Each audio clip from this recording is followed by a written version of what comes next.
साहब, रोज बरोज सूरत हाल बदल रही है।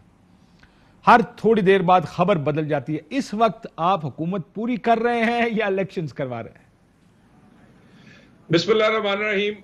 काशिफ साहब, बिल्कुल आप ठीक कहते हैं। और ये बहस चल रही थी नो टर्म या फुल टर्म। फैसला ये हुआ है कि फुल टर्म, और उसके बहुत सारे मुहर्रकात हैं। इस वक्त पाकिस्तान की रियासत इस बात की मुतहम्मल नहीं हो सकती कि हम इसको छोड़कर इलेक्शन में चले जाएं। पाकिस्तान की इकॉनमी इस वक्त इस हालत में है कि पाकिस्तान के इस्तेकाम का मामला है। इस मौके पर फौरी तौर पर छोड़कर हमारी ख्वाहिश तो थी, और आपने ठीक कहा है, मरियम नवाज साहिबा तो चाहती हैं बेशक हर दूसरे दिन इलेक्शन हो। वो अवामी लीडर हैं और वो तो अवाम में जाने से उनकी पहली प्रेफरेंस ही ये है। मगर रियासत के इस वक्त जो हमसे मांग रही है, या रियासत की जरूरत इस वक्त ये है कि इसको पाकिस्तान की इकोनॉमी और हालात को स्टेबलाइज किया जाए, नहीं तो ये उस हद तक गिर जाएगी कि आने वाली हुकूमत 2/3 भी मेजॉरिटी हो तो नहीं चला सकेगी। फैसला ये हुआ है फुल टर्म चलाई जाएगी ये हुकूमत। और ये फैसला देखते हैं कि कितने अरसे तक चलता है। बिकॉज मैं इसमें एक और चीज ऐड कर दूं। ये दोबारा इसकी मीटिंग नहीं होगी। ठीक इसकी मीटिंग अब दोबारा जो है ये अगले अगस्त में ही होगी, इससे पहले नहीं होगी। फुल टर्म चलाया जाएगा, एक दिन की भी अब कमी नहीं होगी। और उसकी वजह यह है कि कुछ गारंटीज आपकी पार्टी और आपकी हुकूमत मांग रही थी इस्टेब्लिशमेंट से कि अगर करना है तो नेशनल सिक्योरिटी कमेटी में आए, हमारा वजन उठाएं, हमारी बार उठाएं। और उधर से जब ये मुश्किल थी आपका फैसला करने में कि अगर हम मुश्किल फैसले कर लें और आगे से महीने बाद 2 महीने बाद हुकूमत गिर जाए तो फिर मुश्किल हो जाएगी आपके लिए इस हुकूमत को चलाना। और तमाम तर सियासी कीमत अदा करने के बाद अगर हुकूमत चली गई तो फिर इलेक्शन बहुत मुश्किल हो जाएगा। ये बात भी आपके अंदर बहुत तफसील से डिस्कस हुई है। तलाल साहब, काशिफ साहब, मुझे ये बताइए, ये मेरा बोझ नहीं है, ये पाकिस्तान, ये नाअहलियत का बोझ है इमरान खान का। और इस वक्त रियासत पाकिस्तान को जरूरत है कि उस पर जो बोझ पड़ा है वो मिलकर उठाया जाए। PMLN इसकी देखिए, मैं एक चीज बता दूं तलाल साहब, ये बात आपकी शायद किसी जाविये से ठीक भी हो। देखिए, आपने एक फैसला करना है IMF के पास जाने का। उन्होंने कुछ कंडीशंस रखी हैं जो पिछली हुकूमत जितनी दफा रिव्यू हुआ उससे पहले फरवरी आखिरी मौका था। स्टेट बैंक का कानून पास करके गए क्योंकि IMF की डिमांड थी। जो उन्होंने मांगा वो करके जाते थे और IMF उनकी बात मान के वो ट्रांच उनको या पैसे उनको दे दिया करती थी जिसे हुकूमत चलती। आपने सिर्फ एक काम करना, जो उनकी डिमांड्स अब तक लिखी हुई हैं, यानी वो कहते हैं सब्सिडीज खत्म करें, वो ये नहीं कहते कि वो सब्सिडीज आपने खत्म करनी है क्योंकि आपकी मईशत सब्सिडीज की मुतहम्मल नहीं हो सकती।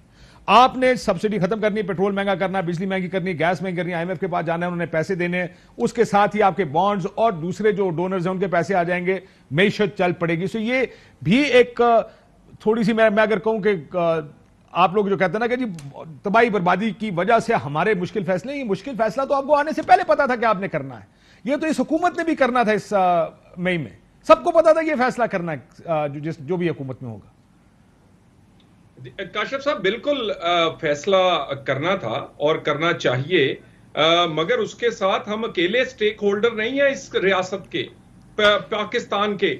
हाँ, इसमें और बहुत सारे स्टेक होल्डर्स हमारे इत्तेहादियों समेत हैं, तो सबको ऑन बोर्ड लेना जरूरी है। और हमारे पूरे काम करने की हमारे पीछे लोगों को खड़े होना चाहिए, अदारों को खड़े होना चाहिए। हम अपनी जात के लिए तो हमारे बेस्ट सूट ये करता है कि इलेक्शन में चले जाएं, मगर रियासत के लिए हम ये हुकूमत चला रहे हैं क्योंकि रियासत पाकिस्तान इस वक्त मुतहम्मल नहीं हो सकती कि इसको छोड़कर इलेक्शन में जाया जाए। इसकी इकोनॉमी शायद डूब जाए। डूबता पाकिस्तान सर, वैसे जाने देना तलाल साहब, मेरी बात सुने, माफी चाहता हूं। देखें, आप भी जानते हैं, मैं भी जानता हूं, ये भी कहा गया आप लोगों से कि आप इलेक्शंस में जाएं।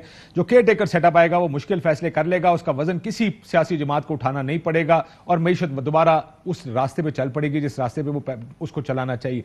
ये बहुत सारी चीजें, मेरा ख्याल है कि क्योंकि माशी चीजें मैं अमूमन उनके अंदर नहीं जाता, लेकिन जो फैसले हैं उन फैसलों की वजह, उन फैसलों का बैकग्राउंड और उस फैसले में क्या करना है वो सारों को पता है। ये आपको भी बताया गया है, ये उनको भी पता था जो पेट्रोल बिजली कम करके कि ये IMF मानेगा नहीं क्योंकि IMF की टर्म्स एंड कंडीशंस बहुत क्लियर है। काशिफ साहब, इस वक्त अगर मौजूदा कोलेशन और PMLN की टीम से ये मईशत या पाकिस्तान मुस्तहकम ना हुआ या स्टेबल ना हुआ तो पाकिस्तान में ये इस बात पर लोग मुत्फिक हैं कि फिर इंटरिम गवर्नमेंट या कोई और चॉइस नहीं कर सकती।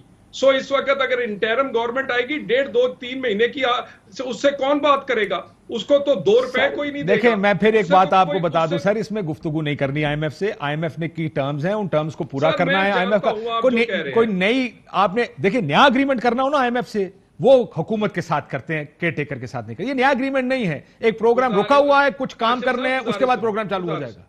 गुजारिश देखिए, आईएमएफ एक साइड पर है, क्या इन्वेस्टर जो है तब इन्वेस्ट करेगा अगर कोई 1.5 महीने 2 महीने की हुकूमत हो? नहीं करेगा।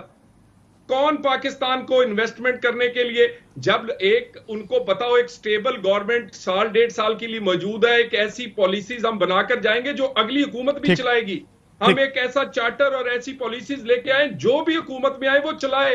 ये पाकिस्तान का मामला है, पाकिस्तान के गरीब आदमी का मामला है। ये मेरा और उसके किसी सियासत का पॉइंट ऑफ व्यू तो नहीं कि गरीब का चूल्हा बंद कर दें, उसकी आटा चीनी बंद कर दें, उसके लिए डॉलर 400 रुपए का कर दें अपनी सियासत की खातर। ये बात ठीक है, लेकिन यही तो फैसले करने थे, सबको पता था ये फैसले कर लिए।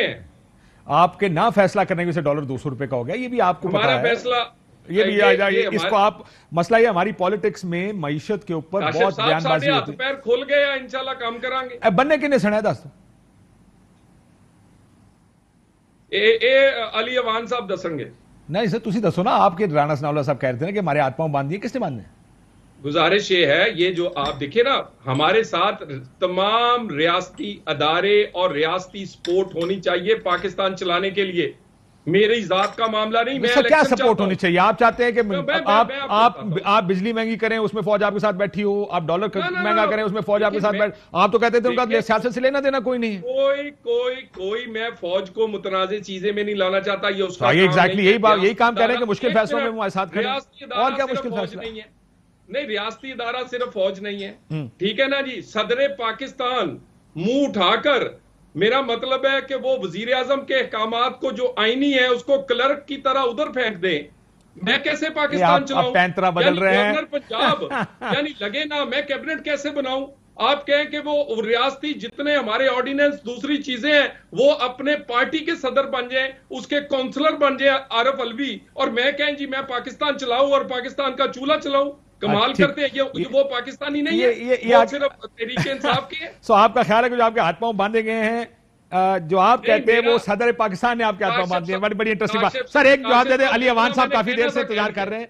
अहम तरीन खबरें अब एक क्लिक की दूरी पर। हर लम्हा बाखबर रहने के लिए सब्सक्राइब करें हमारा YouTube चैनल। अपने मोबाइल फोन से मुल्की और बैनुल-अक़वामी अहम खबरों तक रसाई के लिए डाउनलोड कीजिए मोबाइल ऐप। बामसूख ज़राए से मुसद्दिका खबरों, तज्ज़ियों और तबसरों से मुस्तफीद होने के लिए विजिट कीजिए पाकिस्तान की सबसे बड़ी न्यूज वेबसाइट। ARY न्यूज पहुंचा रहा है खबरें सबसे पहले आप तक, ताकि आप रहें हर लम्हा बाखबर।